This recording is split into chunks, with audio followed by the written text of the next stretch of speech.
baisse de l'euro, chute du pétrole, taux d'intérêt au plancher, Commission européenne moins rigoriste. Avec ce cocktail, s'il n'y a pas de reprise en Europe, c'est vraiment à désespérer. Mais justement, voit-on les signes annonciateurs du retour de la croissance en zone euro?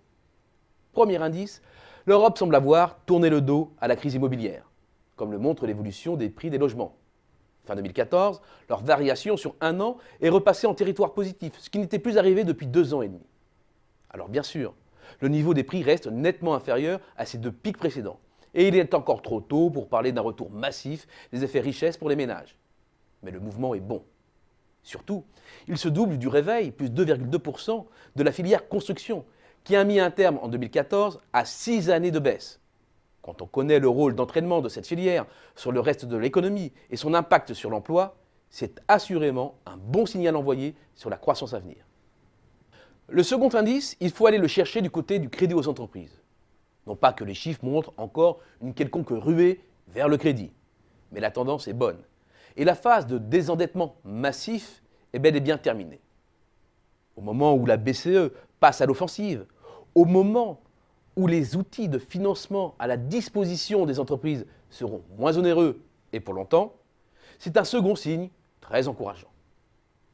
Troisième série d'indices, les enquêtes de conjoncture auprès des chefs d'entreprise, parce qu'elles donnent à la fois le ressenti immédiat des professionnels sur l'évolution de leur activité, mais aussi leurs anticipations sur les mois à venir. À 52,6, l'indice composite de l'activité globale dans l'eurozone se place 1. Au-dessus de 50, valeur qui marque la frontière entre contraction et augmentation d'activité. 2. Consolide la tendance qui se dessine depuis plusieurs mois maintenant. 3. Se hisse à son plus haut niveau depuis 6 mois. Le détail de l'indice est également riche d'enseignements. D'abord, l'activité progresse tant dans l'industrie manufacturière que dans les services.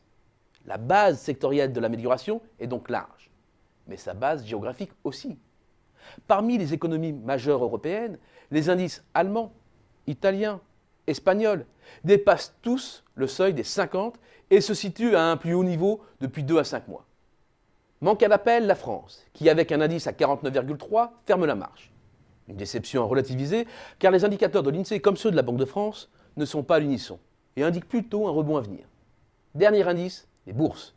L'Eurostoxx 50, qui est un indice boursier au niveau de la zone euro, au même titre que le CAC 40 pour la France, a bondi en début d'année.